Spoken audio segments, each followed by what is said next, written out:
On your mark, get ready, start.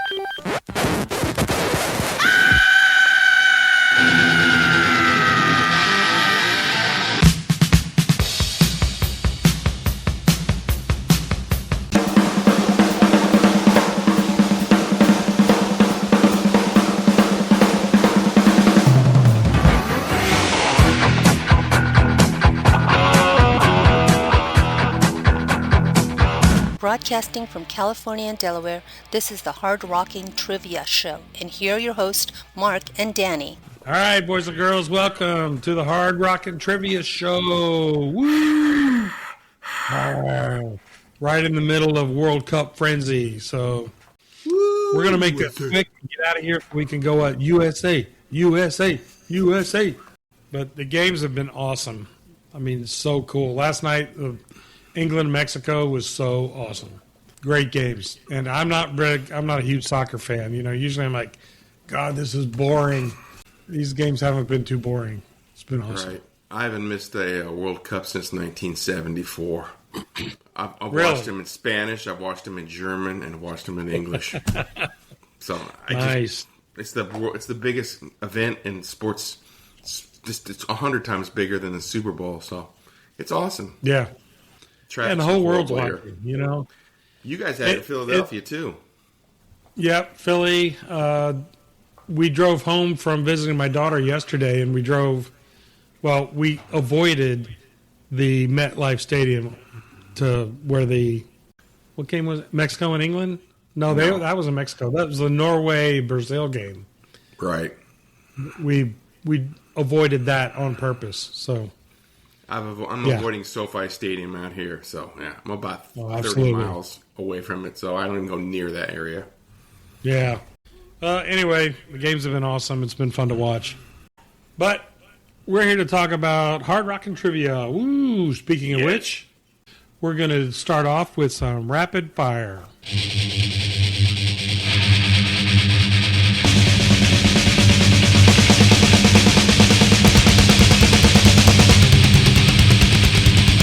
All right, so we're going to start off with rapid fire, which we have 3 questions for each other where we try to stump each other, drop some knowledge, whatever. So I got 3 questions for you. I'm going to go first. You ready? I am ready. All right, so question number 1 for you. This is the name game. Dun, dun, dun, dun, dun, dun, dun, dun, dun. Name game. Kim Bendrix Peterson is better known as who? Kim Bendrix Peterson. Bendix. Bendix. Kim Bendix Peterson. Is it King Diamond? That is correct. Ooh. King Diamond. Yeah, I figure with the name, Kim is kind of a Danish name. Yeah, and Peterson. And Kim is a Korean name too, but there's not too many Korean hard rock stars. There's a couple, but not too many. Yeah. Well, you might get the name game a little bit later in this segment. Okay, so all right. Be ready, because usually we stink at the name game, and I got lucky on that one.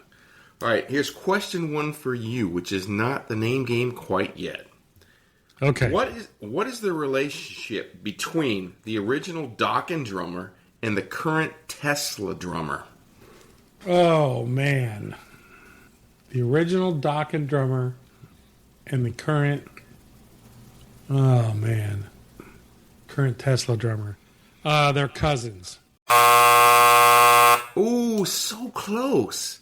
They are brothers. Oh, damn it. Wild Mick Brown and Steve Brown, his younger brother. Wild Mick is a retired... Steve Brown, huh? Steve Brown. Not the Steve Brown and Trickster. Okay. Who's currently recording the new Angel album. Okay. Nice. Yeah. The drummer for Tesla was like Troy Lucetta. Correct. Something like that. Who currently plays with John Corabi. Oh. Yep. Who I am going to see in probably 3 weeks. Correct. He's got an all-star lineup with his band. Yep. They're going to see them in Annapolis at a real tiny club. That's the same place where Dana saw that bread tribute. Right. Bread tribute called Toast. Paul Taylor from Wingers playing keys and rhythm guitar. And Michael Devin from Whitesnake is playing bass, who is also a killer singer. So seeing that band in a small club is going to be awesome. Yeah, it's going to be a little tiny. I mean, I don't know how many people it holds. I'll tell you when I do the review. Okay.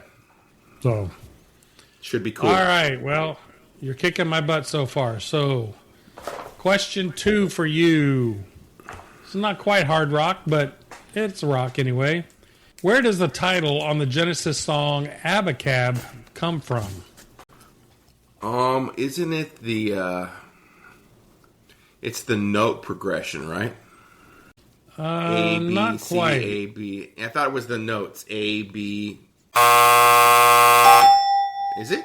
I'm wrong? A, B, A, C, A, B. Yeah, whatever. It is the sections of the song. It's not the chords. It's not like the A chord, B chord, A chord, C chord. It's sections of the song and how it was written, like the A section, then the B section, then back to the A section. That's how it started. But then in the final mix, it's completely different. But that's where it came from. Okay. Do I get any points at all for that? I'll give you 2/7 of a point. 2/7. Two So sevenths. point 2/7. Oh, the fraction 2/7. Okay, not 0.27? Or the No, same not thing? 0.27. No, Okay, 2/7. totally different. Okay. 2/7. I think I'm in the lead, huh? Yeah, 1 and 2/7. Oh no, you are. Yeah, You have 9/7 of a point.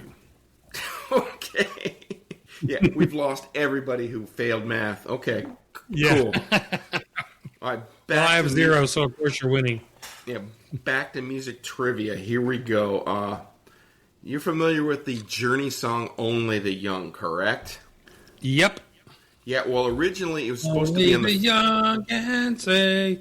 Yeah. It was supposed to be on the Frontiers album, but they actually pulled it, took it off, and replaced it with 2 other songs that I don't even remember. Backtrack and Trouble Child were put in its place. And Only the Young is a great song. And what the band ended up doing is they sold the song to another band. And that other band actually put that song, Only the Young, on their latest album before Journey put it out. Can you name the band that bought the song and put it out before Journey did? Only the young? Yeah, it was put out by another band a year before Journey put it out. Man, I can't think that I've heard that any other version than the Journey version. I haven't heard it either, but I've heard of the band, and the band had a couple of hits, but they didn't put out Only the Young as a single. So that's why you have never heard it, and I've never heard it. Wow. I'm going to say it's probably an AOR type band. Yes. Is it Kansas? It is not. All right, I'll give you a hint. The band had a female lead singer. That help at all?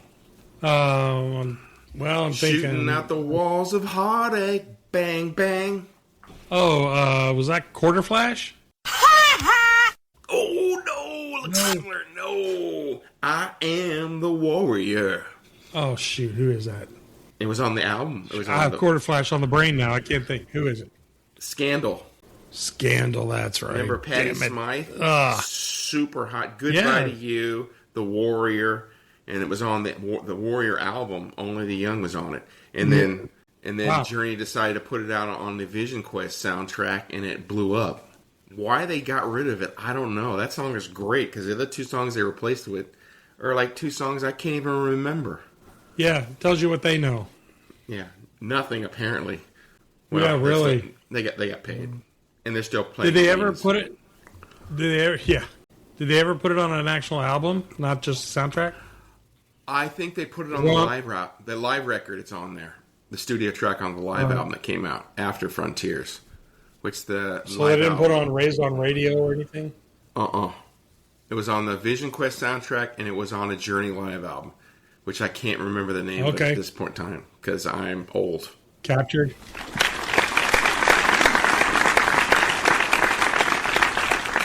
Got They it. captured.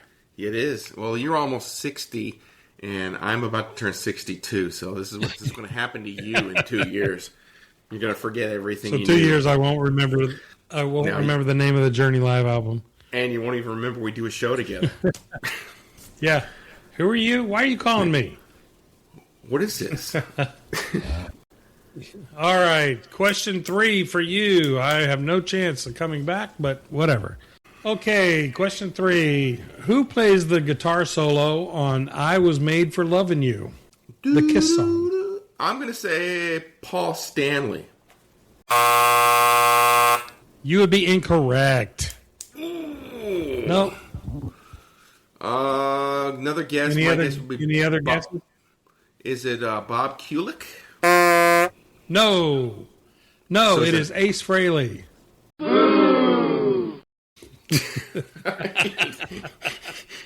You're a dick. Oh my god. You are welcome. Oh, you suck. I did not think he played on much of that album at all, but he played the guitar solo on I Was Made for Loving You. And it's a cool solo. It is. Kind of funky. Kind of a trick question there. Kind of, sort of not. Okay. All right. Kinda. All right. Question Well, if you had 3. gone for the obvious answer, you'd have been right. You're right.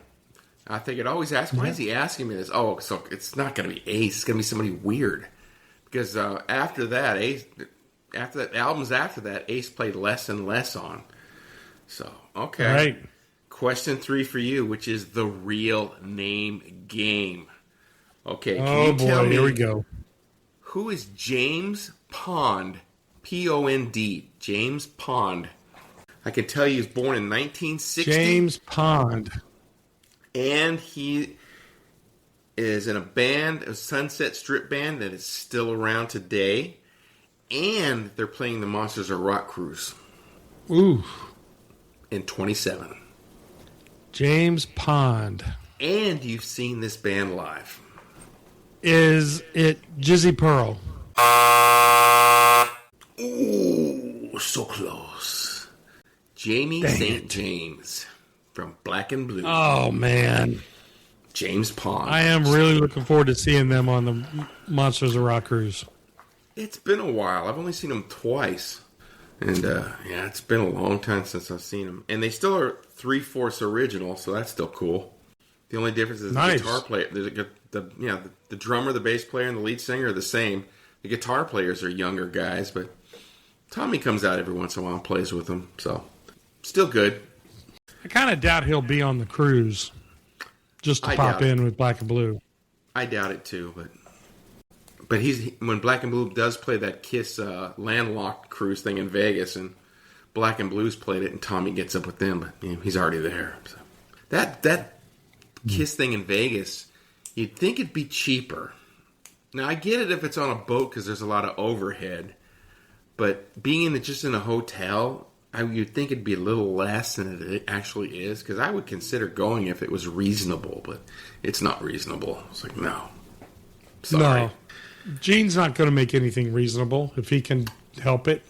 Right. They've got enough of my money to last the rest of their lives, so they're good.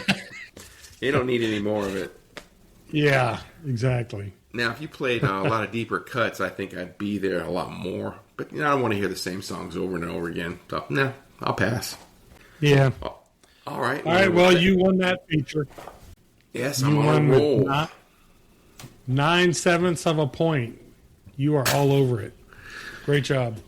Yeah, so we'll see what happens with the rest of the show. But luckily, we're not really going against each other the rest of the show, because when we return from this commercial break, we're going to do a track-by-track battle. And we're still a lot of people do this now, but they don't do it the way we do it. So after the commercial, we'll be back with the track-by-track battle. All right, boys and girls, we're back with a track-by-track battle. I know we've been doing a lot of Van Halen and Sammy Hagar, so let's keep going with it, since that show did really well in the ratings. Well, a lot of people listened to it, so thank you for listening to that. Did really well for us. Yeah, it was. It was very fun to do. And it's going to happen again in probably next month, so be on the lookout for that. What we did this time is we took two of Sammy's albums that kind of broke him in the States, and they came out in the same year, 1982. We took Standing Hampton, which came out in, I think, January of 82. In December of 82, Three Lock Box came out. And both albums each have 10 songs on them. So what we're going to do is we're going to put track 1 against track 1, track 2 against track 2. And if Danny and I agree on the better particular song, that particular album gets a point. And then at the end, we see which album we think is better. Now, just based on guessing, I would think Standing Hampton's going to win pretty easily, but I could be wrong. What do you think, Dan? Yeah, when you first floated these two albums, I'm like, well, Standing Hampton's going to kill it. But then I started looking at the track list of Three Lock Box. I'm like, well, I don't really remember a lot of the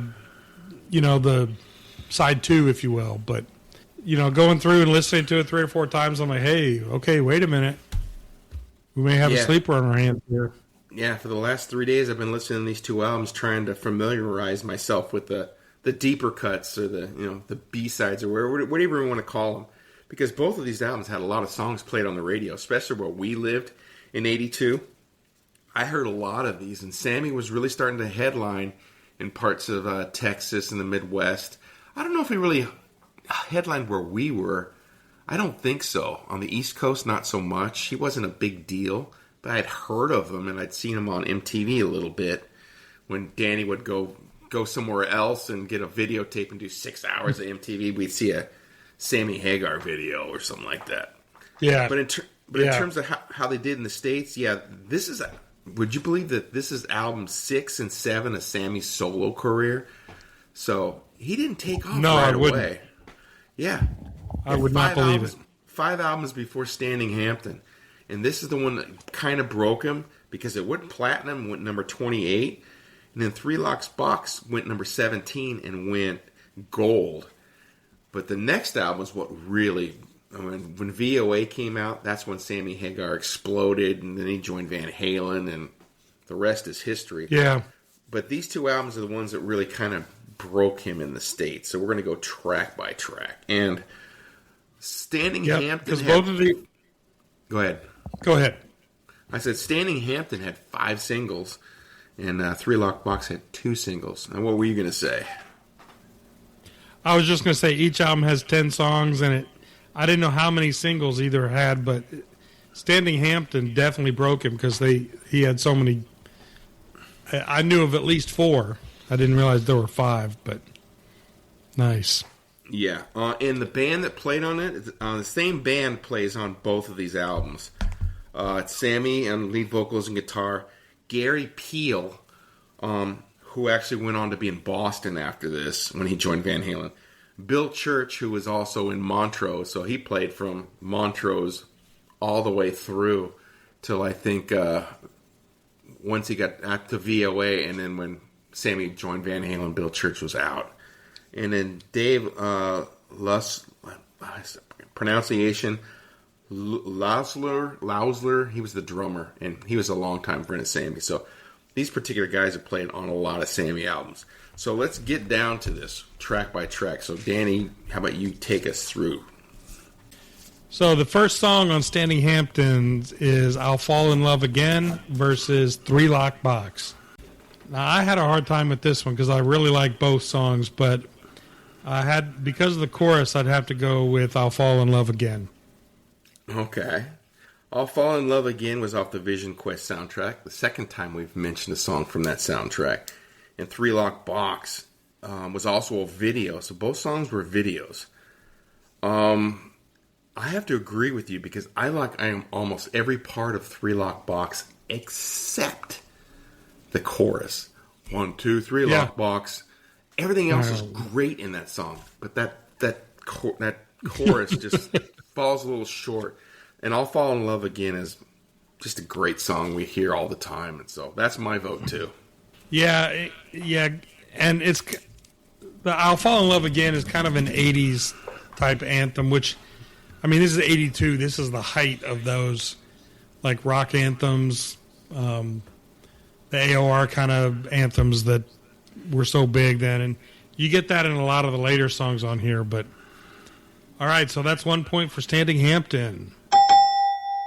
Next song, number 2, There's Only One Way to Rock versus Remote Love. This was no question for me. There's Only One Way to Rock is an amazing song. It's even better freaking live, especially when Joe Satriani is playing the guitar on it. So that one gets my vote. Yeah, and this is I think this is one of the first songs that Eddie and Sammy played together when they played a Farm Aid concert. I think they played Rock and Roll. They might have played this song too. There's only one way to rock. Sammy still plays all the time. Awesome. Kicks you in the face. Remote Love, I didn't remember at all. And it was okay. I kind of liked it. A little keyboardy. I didn't hate the song, but There's Only One Way to Rock is an anthem, so that's that was an easy one. So yeah, I agree with you again. Yeah. So. Yep. All right. So that's a second song or second vote for Standing Hampton. This is not going to be a Standing Hampton blowout. I don't think so either. Concerned, but we're going to get there. Next song, Baby's on Fire, which I believe was another single off of Standing Hampton, versus Remember the Heroes from Three Lock Box, which was co-written by Jonathan Cain of Journey. So you can definitely hear the Journey. I guess you could say formula or Journey sound in the Remember the Heroes. But Baby's on Fire, I love that song. The chorus is awesome. So I went with Baby's on Fire.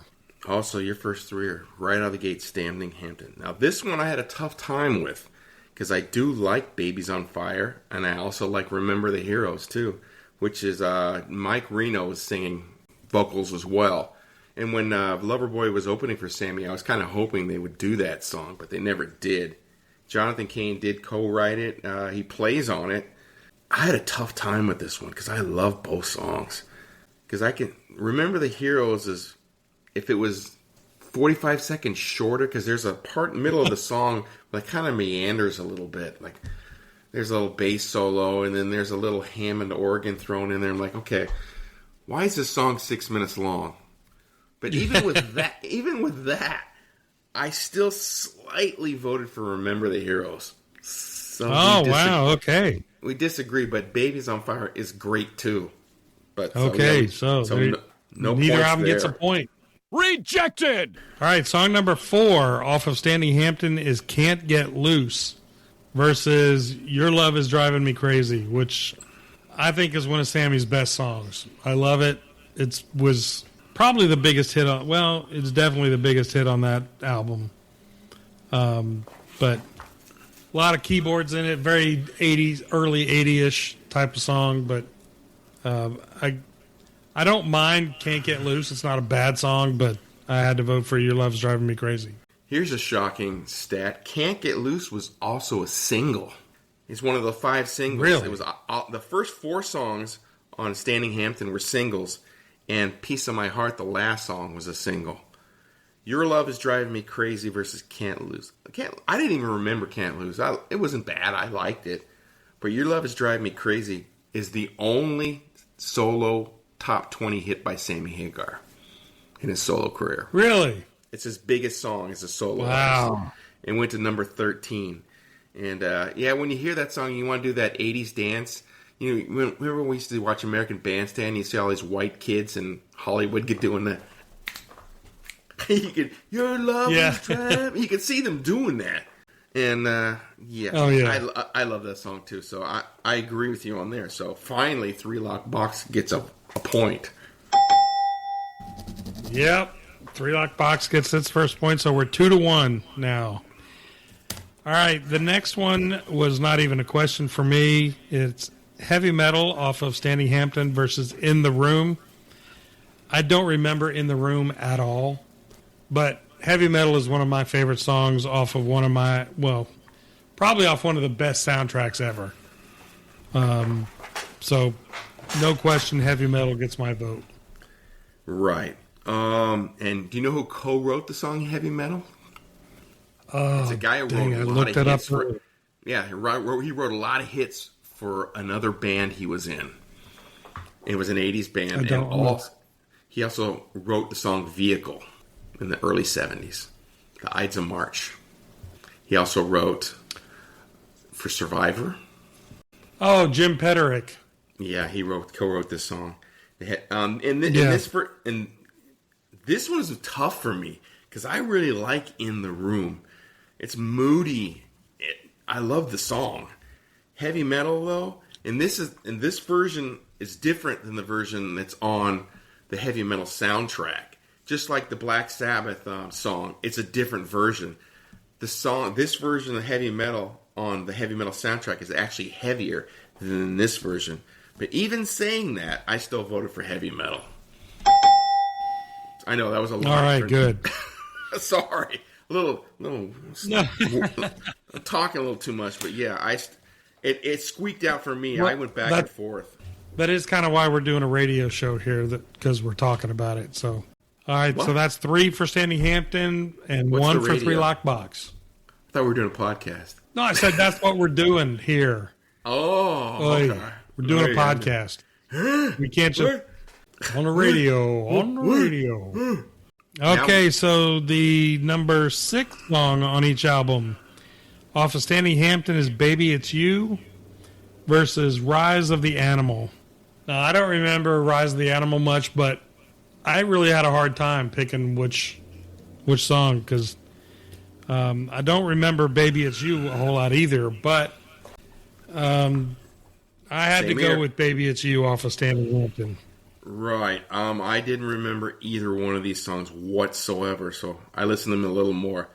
Rise of the Animal on Three Lock Box is kind of like connected to In the Room. It's kind of like a little thing. I don't know. And I didn't like that song much at all. Baby It's You I liked a little bit, so I went with Baby It's You. But I didn't remember either one. All right, so we're up to 4-1 so far. All right, next song off of Standing Hampton is Surrender, not the Cheap Trick song, versus I Wouldn't Change a Thing. I hate Surrender. I don't like that song at all. I listened to it a few times trying to give it a chance, and nope, not doing it. And I Wouldn't Change a Thing I like, okay. So that gets my vote. All right. Surrender. It had that reggae feel in the beginning, kind of like that. If you listen to the British Steel album, there's the one song on British Steel that has a reggae beat. I think it's Steeler. I'm like, what the hell is this? I had the same vibe from this. And then the chorus or Surrender was okay, but then they went back to the reggae feel. Not for me. No way, Sammy. I Wouldn't Change a Thing. Had a power pop feel to it. I could see Rick Springfield covering this one as well. And I like that song better. So I agree with you. I went with the same song. Yep. All right. Song number 8. On Standing Hampton, it's Inside Looking In. Kind of like the Van Halen's On the Inside. You're right. That's what's going down. Versus off of Three Lock Box, the song Growing Up. And I will have to say, I don't remember either one of these songs, but the first time I heard it growing up, I'm like, what's with the clap thing? But it kind of got to me. So Inside Looking In just didn't do anything for me. Just kind of blah. But Growing Up, the campiness of the clapping kind of got me. So I voted for Growing Up. Yep. It's kind of the same feel. I didn't know either song at all. Inside Looking In was just okay. Kind of a filler. Growing Up is silly with the clap, but it is catchy. Yeah. So after a while, I was singing to myself, growing up. Yep.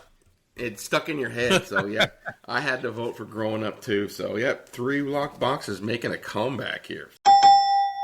Man, it is. Three for Three Lock Box and 4 for Standing Hampton. So we got 2 songs left. Off of Standing Hampton, we have Sweet Hitchhiker, and Three Lock Box, I Have Never Give Up. I actually like Sweet Hitchhiker. I like the I like the words, I'm not a rapist, but I'm crazy. Or, I'm not a rapist, I'm not insane, but I'm really crazy. Something like that. Just kind of... Which means he's a rapist. and I'm not going to say I am, but I... Right. It's not the CCR song either. If you think it's a cover, it's not. And its verse is Never Give Up, which I really like too. I had a hard time picking between these two. But I ended up going with Never Give Up. Ooh, which is the other single off of this album. Your Love Is Driving Me Crazy and Never Give Up, or the singles. Well, I think we're going to disagree here. Sweet Hitchhiker grew on me big time. And when I saw the title, I thought, that's a CCR cover. Why were they going to do this? But it's not. It's a faster song, and I like it a lot more.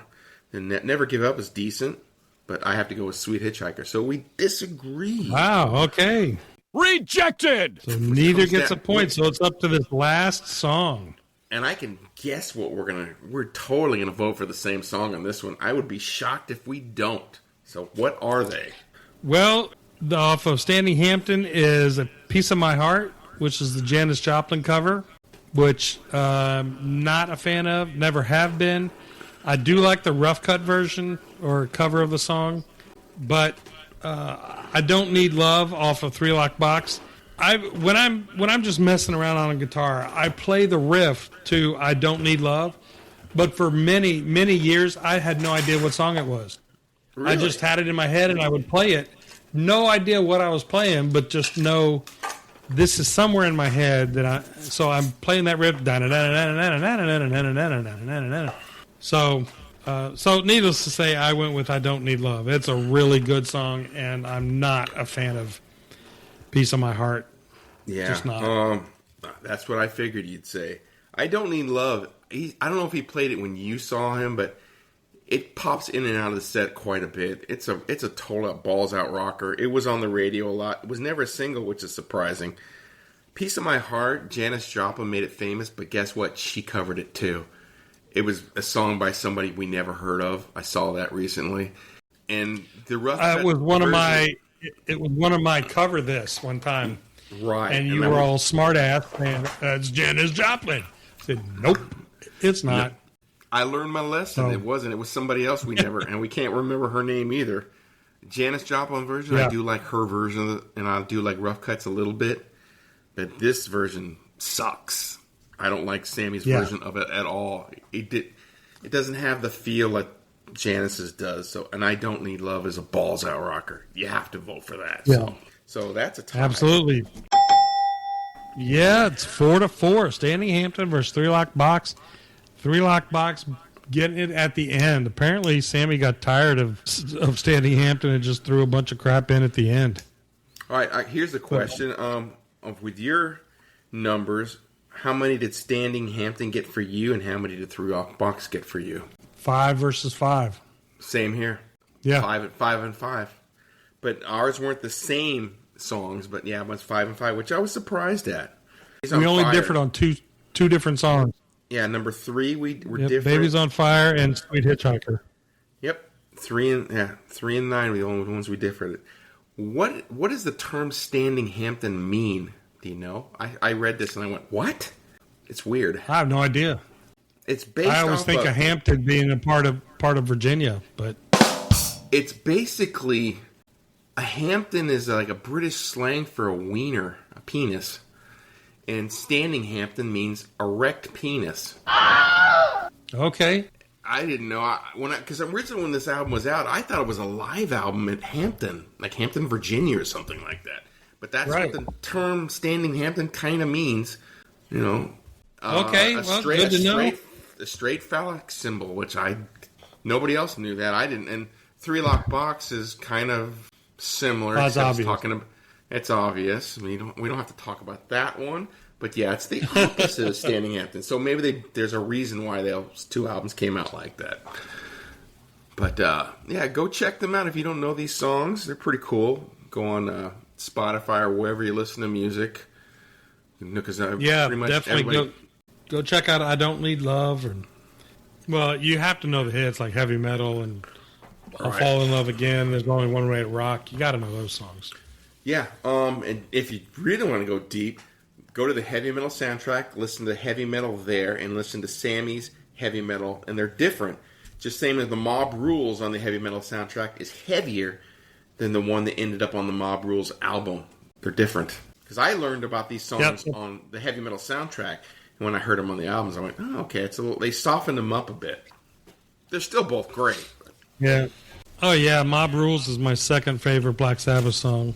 We're all fools. The Mob Rules. Yeah, you can't go wrong with that song. All right, and that's now leads us to Danny went to go see Sammy Hagar, and he's going to tell us all about it, where he saw it, who he saw it with. Yep.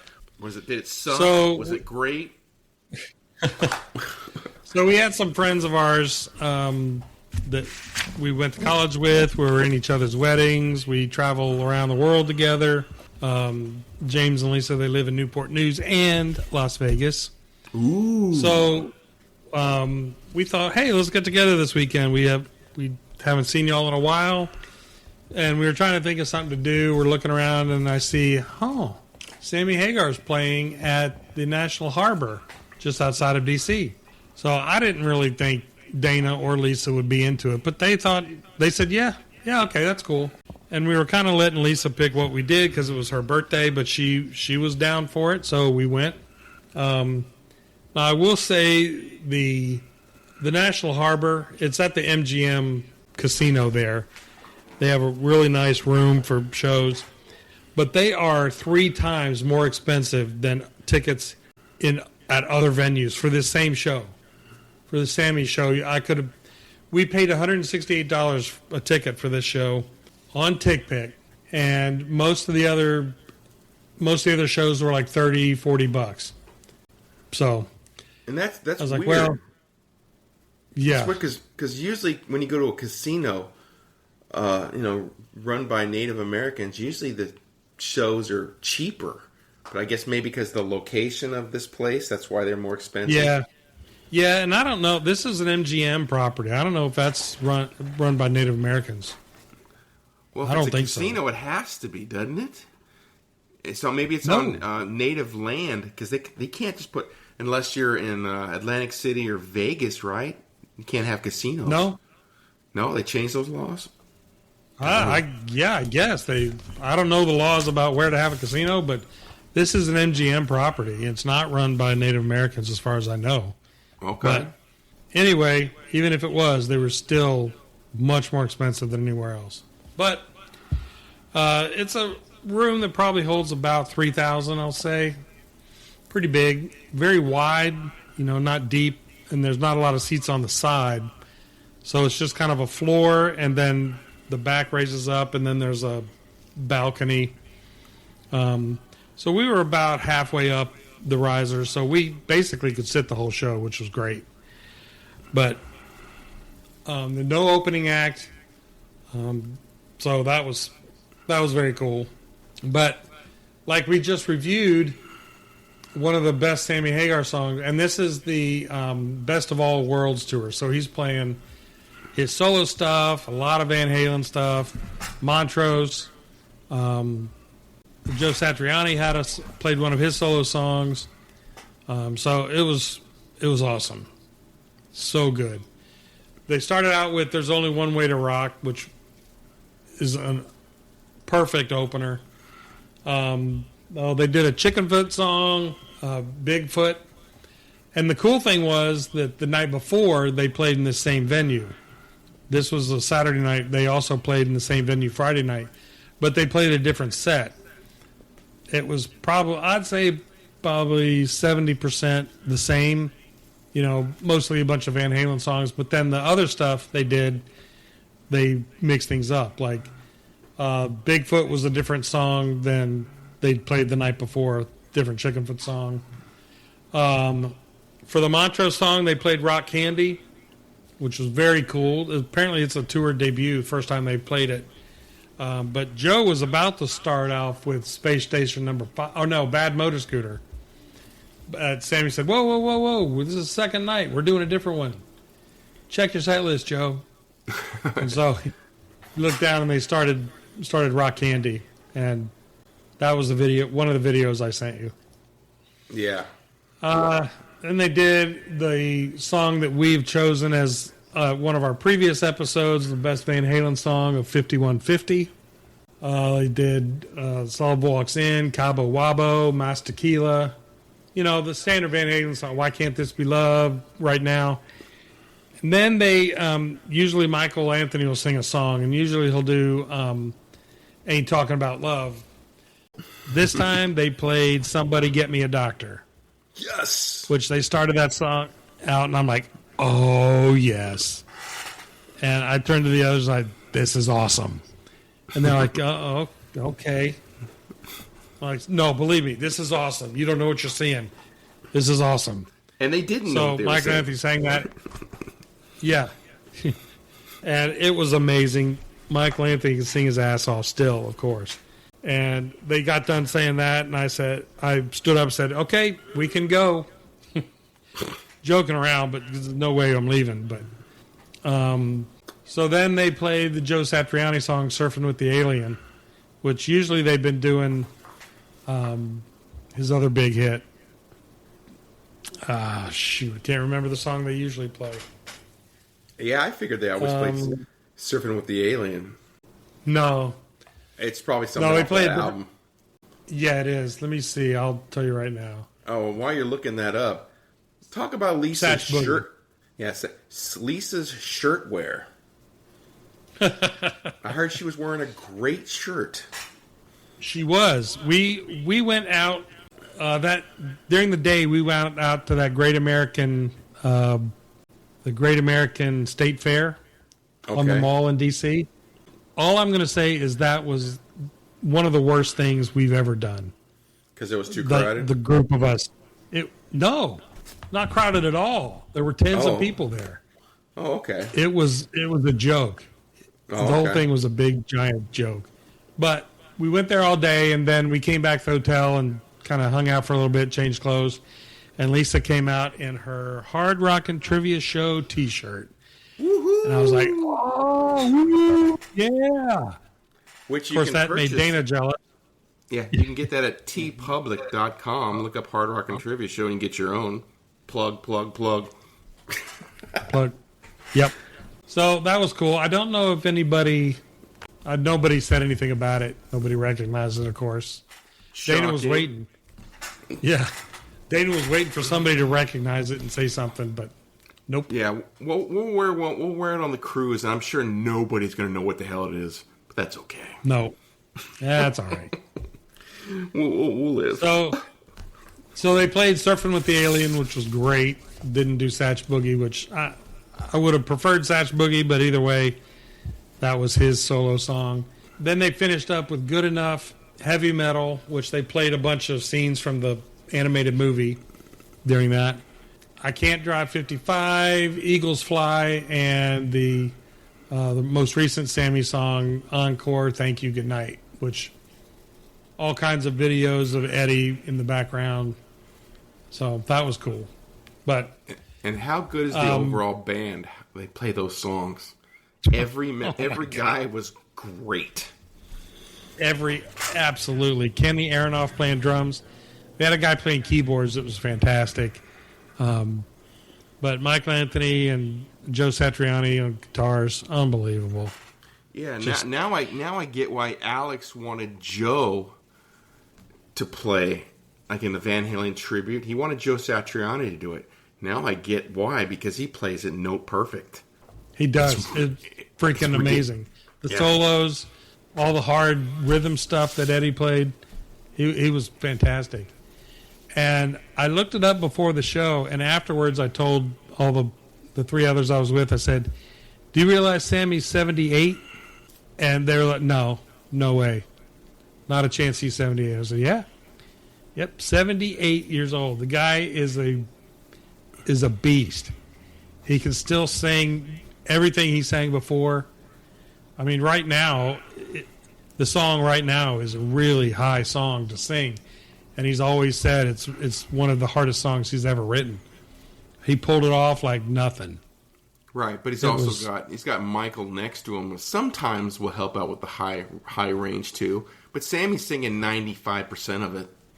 I didn't see Michael take over at all. I mean, Michael sang backup the whole time, and the keyboard player sang a lot of backup. But I think the only reason Joe had a microphone was for when Michael came over on that side of the stage, and he was singing to Joe's mic. Because I didn't see Joe sing once, and I don't think I saw Kenny singing at all. But yeah, Kenny doesn't sing, and Joe has sung in the past, and it didn't. What he did, he sang on a couple of solo albums, and it just wasn't good. So he went back to doing all instrumental. So yeah, nobody's expecting that.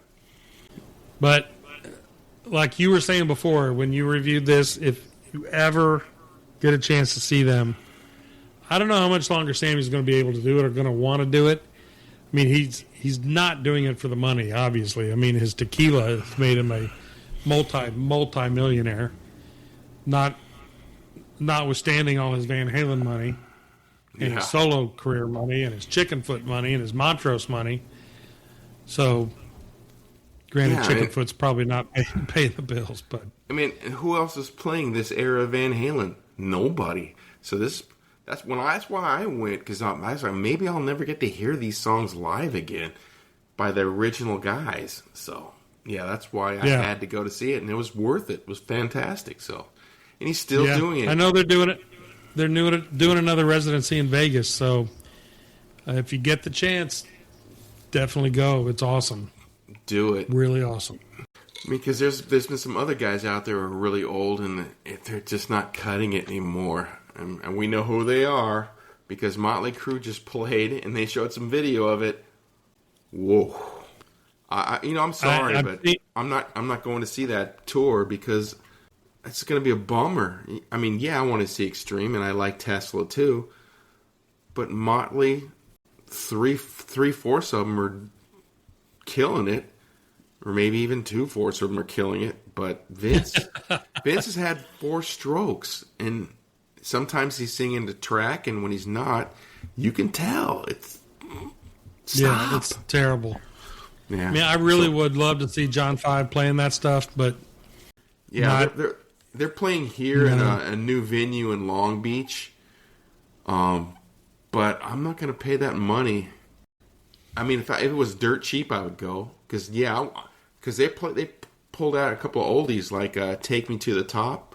I'm like, I want to hear Motley Crue do that again. And John 5 does kill it, and Tommy Lee is an idiot, but he's still a great drummer. I'm not sure if Nicky's playing. He says he is, but I don't know. We'll see. Time will tell. I don't know. But I'm glad you got to see that Sammy show. That was great. Yeah, I've seen videos of like the Scorpions and David Lee Roth, and just, oh my God.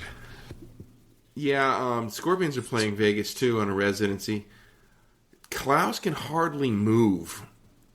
At least Klaus sings better than Don Dokken. He sings better than Vince Neil. He sings better than John Bon Jovi, but Bon Jovi's doing David Lee Roth. Better than David Lee Roth, but you can tell the guy is barely hanging on. He's trying, but I don't know. He doesn't sound as bad as he looks. Well, looking at him on stage and him, he can barely move. He can't move his body or his head. And, it seems like it's enough for him to hold the mic out for the crowd to sing. Right. And he's trying. But I think his issues were a lot of back issues. So, it looks like he hurts when he moves. So he's still a lot of the times. It's kind of hard to rock out being still. But he is singing, and he kind of holds the mic a little further away than most people do, which I think is odd. Is he lip syncing? But he's not lip syncing. But the mic is still not right up to his mouth. It's a little further away, unless he's got a really good mic. I don't know. Have you seen it? I think there's that, and he's probably singing, fairly loud if he's able to hold the mic that far away. But right.